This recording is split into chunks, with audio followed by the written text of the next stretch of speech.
तो ये है चिंता ताता पानी वाला। राम राम लाड लो, लव यू से हमने। ये देख रहे हो आप इनका style, Lad low love you से हमने। ये तड़के उठते लाग जा बोलन लड़ लो, ये मतलब इनका तकिया कलाम हो गया है लाड लो। छोटा बड़े की थोड़ी राग ताऊ लाडू समझ गया तू खान लाग रहा। लाड लेता हूँ सो मारे लव यू ताऊ।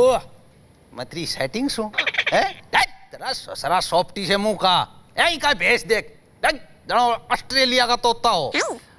नमस्कार, आप देख रहे हैं वॉइस ऑफ हरियाणवी के अमित के साथ मैं हूं सुदर्शन। महामारी कोरोना के दौर में बहुत सारे कलाकार इन दिनों अलग अलग प्रयास कर रहे हैं अपनी कला को जीवंत रखने के लिए। बहुत सारे लोग गायन के माध्यम से जुड़े हैं, बहुत सारे लोग लेखन के माध्यम से लोगों को जागरूक कर रहे हैं। हाल ही में एक सीरीज़ हरियाणा में नई शुरू हुई है जो सबसे ज़्यादा चर्चाओं में है। सबसे ज़्यादा चर्चाओं में वह इसलिए भी है क्योंकि वह विशुद्ध हास्य से जुड़ी हुई है और वह हास्य जिसमें हुहड़ता नहीं है। और इसके सर्जनकर्ता हैं जगबीर राठी, जो हरियाणा के प्रमुख लोक कलाकार हैं। उनसे जानते हैं कि जो जोक स्टूडियो वो शुरू कर रहे हैं क्या है उसके पीछे। जगबीर जी, बहुत बहुत स्वागत आपका वॉइस ऑफ हरियाणवी पे। जोक स्टूडियो के सेट पर आज हम हैं और क्या है इसके पीछे उद्देश्य जो आप शुरू कर रहे हैं? उद्देश्य तो एक ही है कि सबके चेहरे पे हंसी आए और जो दुखी लोग हैं वो थोड़ी देर के लिए अपना दर्द तकलीफ भूल जाएं। और हरियाणवी जुबान से बढ़िया, डायलेक्ट से बढ़िया दुनिया में कोई ऐसा साधन नहीं है जो रोते हुए आदमी को हंसा देते हैं। तो इसलिए हमने ये जो संकट काल चल रहा है, आहिस्ता लोग अवसाद में आ रहे हैं, ऐसे में मुझे लगता है कि जो क्रिएटर्स हैं, सृजनकर्ता, उनकी ड्यूटी बनती है भाई आप जाके थोड़ा सा काम करो कि लोग हंस लें, उनकी मेंटल हेल्थ ठीक रहे। मेन पर्पज़ तो यही है। दूसरी बात, हर कलाकार अपना एक्सपोजर चाहता है। मेरा एक्सपोजर का मतलब सिर्फ इतना ही है कि मुझे जो कला आती है उसको मैं एक ऐसे वे में प्रस्तुत करूँ भाई सारा कुंबा इकट्ठा बैठ कर देख ले। और यही एक प्रयास है। मेरे साथी कलाकार हैं राजकुमार धनखड़ और कर्ण सैनी, उनका भी एक ही मकसद है कि एक साफ़ सुथरी कॉमेडी करें, साफ़ सुथरे गाने लेके आएँ और साफ़ सुथरी बात कहें जो सारा परिवार बैठ कर देखे। और आज इस दौर में हमने 3 एपिसोड इसके रिलीज़ किए और तीनों इतने पसंद किए जा रहे हैं, इससे हमारा हौसला बड़ा है कि लोग खुश दिखाई दे रहे हैं।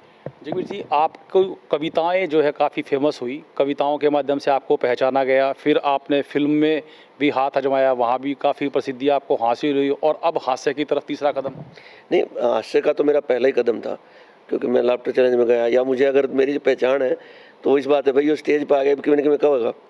तो ये जो मेरी एक ब्रांडिंग है, मुझे इसको मेंटेन तो करना ही है। सीरियस कविताएं इसलिए लिखता हूँ कि समाज में आसपास कोई दर्द देखते हैं और दर्द में भी एक हास्य छुपा होता है। और फिल्मों में भी काम किया और वो मैंने अपनी लिमिटेशंस के साथ किया। लाफ्टर चैलेंज में गया, वहाँ जब एक डबल मीनिंग की स्क्रिप्ट दी गई तो मैं छोड़ के आ गया, क्योंकि मेरा मकसद कोई स्टार बनना या कोई पैसे कमाना नहीं है। मेरा मकसद सिर्फ इतना है कि भगवान ने आपको एक एक्स्ट्रा हुनर से सजाया है तो समाज के प्रति आपकी जिम्मेदारी बनती है। इसलिए उस हुनर का इस्तेमाल करके मैं सोसाइटी के लिए कुछ कर रहा हूँ, यही भगवान की इबादत है। और डबल मीनिंग की अगर बात करें तो हरियाणा में इस समय जितनी वेब सीरीज चल रही हैं उनमें से मैक्सिमम के अंदर दिव्यार्थी संवाद हैं। भाई साहब, वेब सीरीज़ तो हरियाणा के बाहर दिव्यार्थी के वो तो सीधा अर्थाड़ी हैं। मैं तो कई बार मन करता है वेब सीरीज़ देखूं, लेकिन पास में माँ भी बैठी होती है, मेरा बेटा ही बैठा है। और आप यकीन मानोगे, वेब सीरीज़ में कोई गाली सुन के मेरे बेटे ने पूछा पापा ये इस बात का क्या मतलब है। अब मैं उन्हें क्या बताऊँ भाई इस बात का क्या मतलब है। मैं बेटा ये गाली होती है, क्योंकि ना मैंने अपने बच्चे को कभी कोई अपशब्द या डबल मीनिंग की बात अभी तक उसने सीखी नहीं है। तो मुझे ये लगा कि अगर नए बच्चे, क्योंकि आजकल तो फ़ोन है और ईयरफोन है, बच्चा फ़ोन लगा के क्या सुन रहा है क्या नहीं सुन रहा है किसी को नहीं पता। ऐसे में जो रचना कर रहे हैं, जो लोग मनोरंजन दे रहे हैं, उनकी सबसे बड़ी रिस्पॉन्सिबिलिटी बनती है। क्योंकि बच्चा एक कोने में बैठा है और ईयरफोन लगा के कोई वेब सीरीज़ देख रहा है और उसको आप गालियों से फीड कर रहे हैं या सेक्स वीडियोज़ से फीड कर रहे हैं, तो मुझे लगता है कि ये हमारी ना जनरेशन को ख़राब करने की कोशिश है। कम से कम फिल्म निर्माताओं को या उन वेब सीरीज़ निर्माताओं को इतना तो ख्याल रखना चाहिए कि उनके भी परिवार हैं, उनके भी बच्चे हैं। आप गंदा मंदा या ऐसी वीडियोस दिखा के, ऐसे शब्दों का इस्तेमाल करके आप कौन सी जिम्मेवारी निभा रहे हैं? सिर्फ नाम या पैसा ही सब कुछ तो नहीं है। मैं फिर से वही रिपीट कर रहा हूँ कि भगवान ने आपको कलाकार बनाया ना, उसने इसलिए नहीं बनाया कि इसके सारे तो पैसा कमा, उसने इसलिए बनाया मैं तेरे को एक कला का एक अतिरिक्त गुण दे रहा हूँ, तो जाके समाज में कहीं भी संगति लगे तो अपनी कला का इस्तेमाल करके उसको हटाओ।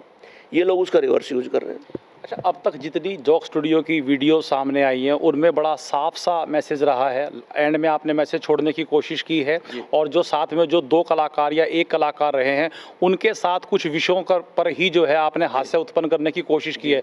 बट वेब सीरीज अगर लंबी चलती है तो कब तक उसे दिव्य अर्थी संवादों से बचाएंगे? नहीं, इस बात का तो सवाल पैदा नहीं होता कि मैं उसमें कोई गंदी बात करूँगा। इससे अच्छा तो मैं इसको बंद करना पसंद करूँगा। सेकेंडली, हमारे समाज में इतने सब्जेक्ट हैं, ना तो मैं राजनीति पे व्यंग करता हूँ, ना मैं जात पात पे व्यंग करता हूँ, ना मैं अमीर गरीब का भेदभाव मानता हूँ, लेकिन एक जो समाज की एक मानसिक समस्याएं हैं, जो हालत है लोगों की, मैंने एक कलाकार को दिखाया। कलाकार मस्त है लेकिन वो आज के दिन एरोगेंट है क्योंकि उसका कोई किसी सुध नहीं ले रहा। अब क्योंकि वो हरियाणा का है, हरियाणा की एक तो खास बात है कि हम में ऑप्टिमिज्म बहुत है, हम आशावादी इतने हैं कि हम घर में कोई ट्रेजेडी भी हो रही तो भी ज़्यादा सा रोआराट नहीं मचाते, एक लेवल तक जाके उसके बाद हम नॉर्मल हो जाते हैं। ये हरियाणवी की ताकत है और इसीलिए इन विषयों को छू के, ये तो इतना अथाह सागर है, आगे हमारे एपिसोड देखेंगे तो आपको पता लगेगा कि किसी की बुराई करे बिना, किसी की निंदा करे बिना, किसी को बिना नीचा दिखाए भी हम हंस सकते हैं। अच्छा, अभी लास्ट आपका गाना था वो काफ़ी फेमस था, तो उसकी पृष्ठभूमि क्या थी? बोलते रहे मीठे मीठे की बात करना। नहीं, राम जी की। राम की चिड़िया राम का खेत। इसकी पृष्ठभूमि ये है कि कुछ साथी हैं हमारे विदेश में काम कर रहे हैं जो दादा खेड़ा के लिए एक दिन मनाना चाहते थे। उन्होंने मुझे जो कंवर ग्रेवाल हैं, पंजाबी के गायक हैं, उनकी एक वीडियो भेजी थी, नगर खेड़े दी खैर वे साइयाँ, नगर खेड़े दी खैर, ऐसा। तो उन्होंने क्वेश्चन किया था मेरे से, हरियाणा में क्या कोई भी ऐसी रचना हम नहीं कर सकते? क्योंकि दादा खेड़ा नगर खेड़ा हमारी बहुत बड़ी मान्यता है और सच पूछो तो एक मात्र हरियाणा ऐसा प्रदेश है कि जहाँ धार्मिक आडंबरों से बहुत दूर होता था समाज। इस बात का मुझे प्राउड भी है कि हमारे बुजुर्ग सीधा खेत में था, जुत्ती झाड़ के दिवाली वाले दिन में दिल्ली में मार ली दोग, लापसी ले और होगी दिवाली, आडंबर नहीं था। लेकिन क्या है कि समय के चलते हम उन परंपराओं को भूल गए। ऐसे में उन नौजवानों ने दादा खेड़ा की परंपरा को जीवित करने का प्रयास किया। तो बतौर कलाकार, लेखक, उन्होंने मुझे एक चैलेंज दिया और मैंने उसको पूरा करके दिखाया और वो गीत काफ़ी पसंद किया लोगों ने। राम की चिड़िया राम का खेत, खाओ ये चिड़िया भर भर पेट, यहाँ से गाना शुरू होता है। ये लोकगीत है हरियाणा का, हरियाणा के आसपास के प्रदेशों का भी लोकगीत है। जो ये कंसेप्ट है ना, राम की चिड़िया राम का खेत, खाओ ये चिड़िया भर भर पेट, इससे बड़ा इक्वेशन जो इक्वलिटी का है या डिस्ट्रीब्यूशन का है, उन्होंने ये माना कि इस धरती पे जो लोग भी हैं सब का सब हर चीज़ पे अधिकार है। अगर खेत में अन्न उगा है तो उसमें जीव का भी अधिकार है, उसमें सब इंसानों का अधिकार है। सुदर्शन जी, आपको एक पता होगा, हरियाणा में परंपरा थी, खेत में जो काम करते थे ना उनको मजदूर नहीं कहते थे, सीधी बोलते थे। That means partnership. एक मेरा प्रदेश ऐसा है, किसान जो है वो ऐसा है कि सबके हिस्से का अनाज जो पैदा करके, चाहे वो चिड़िया है या उसके साथ काम करने वाले, that is a sense of equality, सब में समानता की। और दिस इज माई हरियाणा। तो राम जी की चिड़िया की चाल है सुना। राम की चिड़िया राम का खेत, खाओ है चिड़िया भर भर पेट, सबने बोया सबने काटा, ना कोई ढोंग ना राग लपेट, सब पर रहम नजर की करिए हो, सब पर नजर रहम की करिए, ना दुख हो ना भय। आगे लाइन में मैं भूल रहा हूँ, ना दुख न हो ना भय, ऐसा कुछ है। उसके बाद नगर खेड़े की जय, भाई सभी की जय, ये एक गीत था।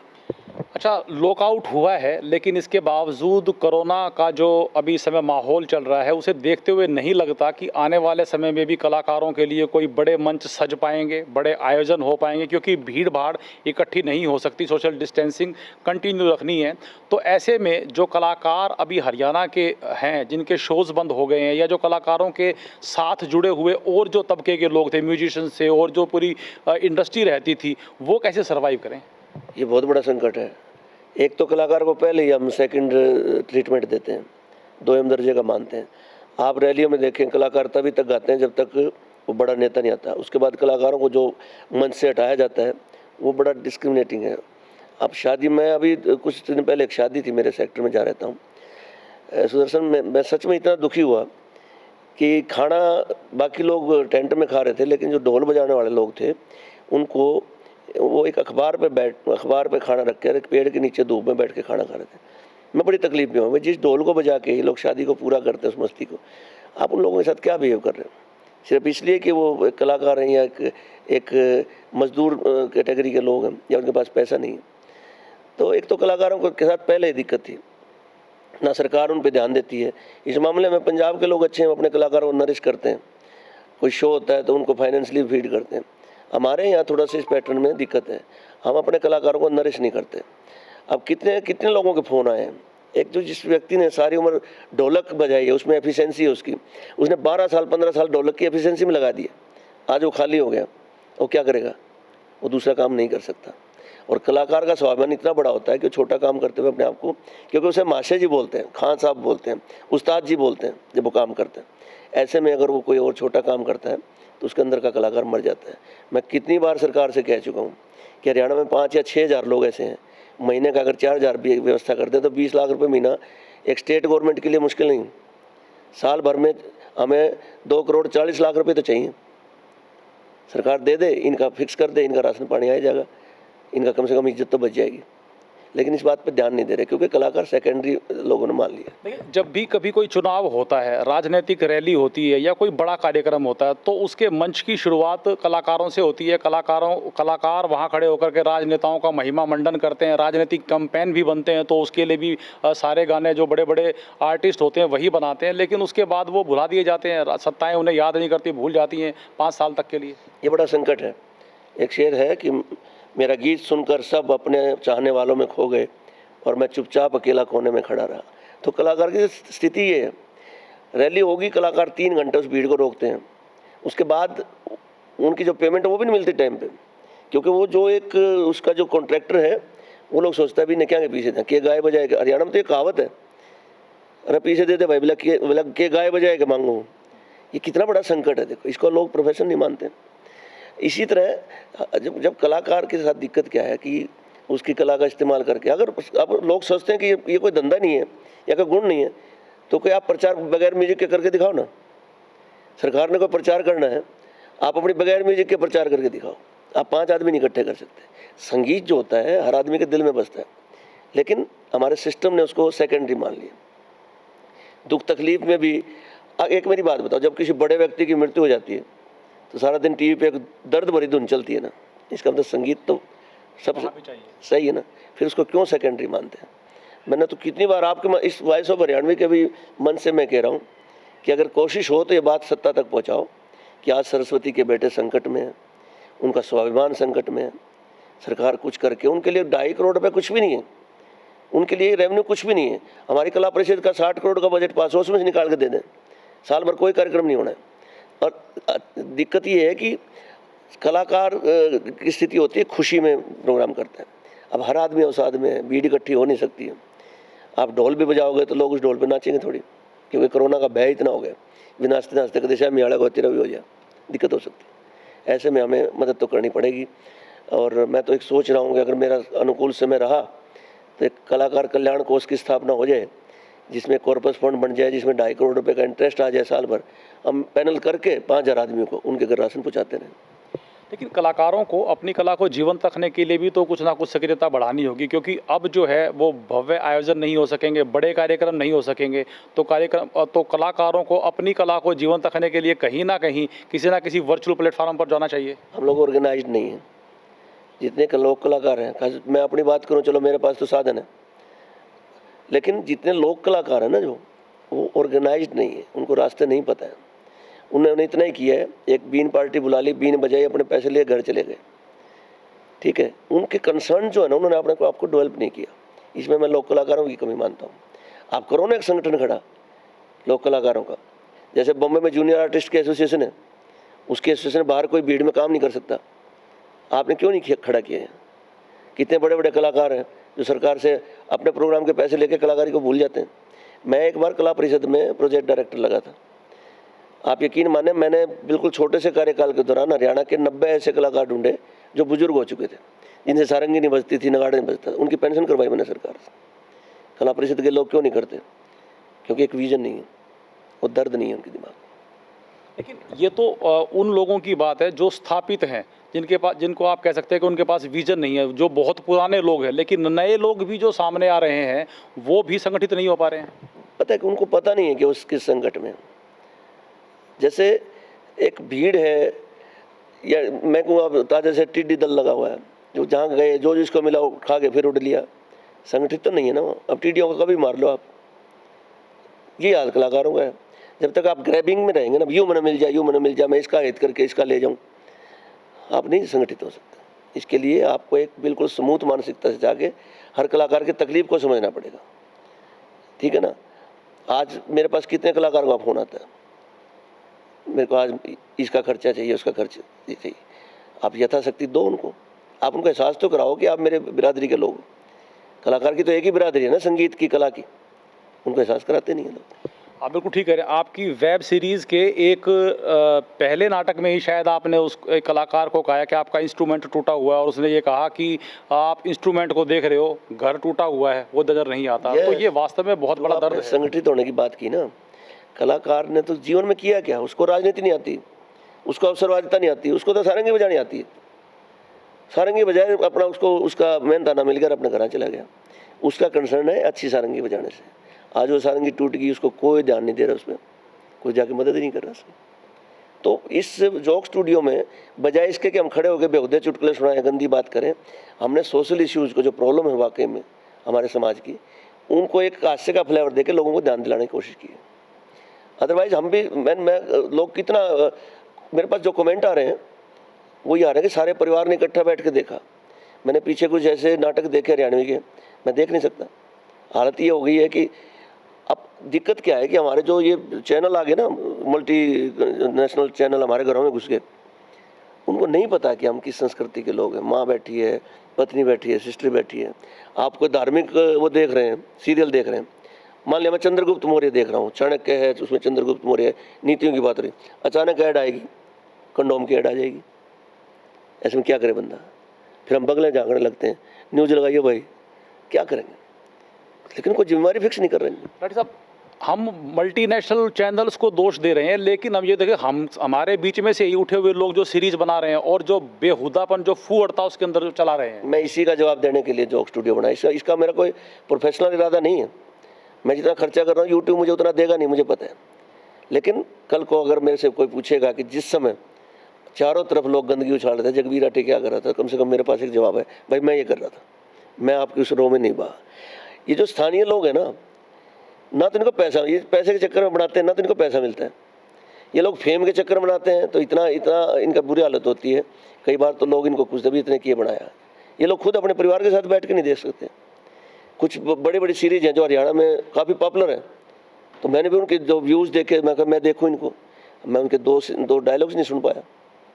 तो मैं तो इसीलिए कर रहा हूँ कि ताकि कल को जब बात होगी, भाई कलाकारों ने कहाँ अपनी जिम्मेदारी निभाई, तो कम से कम एक आदमी तो ऐसा खड़ा हो कि भाई मन्ना ना तो गंदी बात करी, मैंने लोगों को शुद्ध हरियाणवी हास्य से हंसाने की कोशिश की। बहुत बहुत शुक्रिया।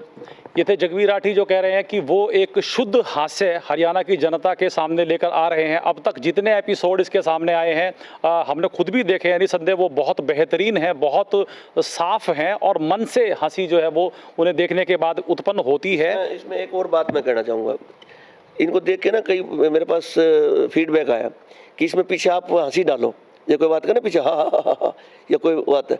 तो मैंने उनको कहा कि जब आप मेरी बात पे नहीं हंस सकते हो, फिर आपको एक हंसी के इफेक्ट की सपोर्ट किस लिए चाहिए? तो मैं सबसे यही निवेदन करूंगा कि अपने मन को प्रफुल्लित रखें। जब आप फ्लो में रहेंगे ना लाइफ को जीने के, आप हास्य को एंजॉय करेंगे। अगर गुदगुदी करके कोई हंसा रहा है ना आपको, उस हंसी में 20-25% कमी रह जाती है। जब अंदर की मन की कुड़कड़ी होती है ना, गुदगुदी, मन की गुदगुदी उठाओ, स्वस्थ रहोगे। और कोरोना जैसी जो छोटी मोटी बीमारी है, एक स्वस्थ मन को कोई बीमारी नहीं हरा सकती, दावा है मेरा। बहुत बहुत धन्यवाद जगबीर राठी जी। तो ये तो जगबीर राठी जी जो आपको बता रहे हैं कि स्वस्थ रहने के लिए हंसना बहुत ज़रूरी है, और हरियाणा के जो कलाकार असंगठित हैं उनका संगठित होना बहुत ज़रूरी है, ताकि वो महामारी के इस दौर में अपने आप को सर्वाइव कर सके। आप देखते रहिए वॉइस ऑफ हरियाणवी, बने रहिए हमारे साथ। नमस्कार।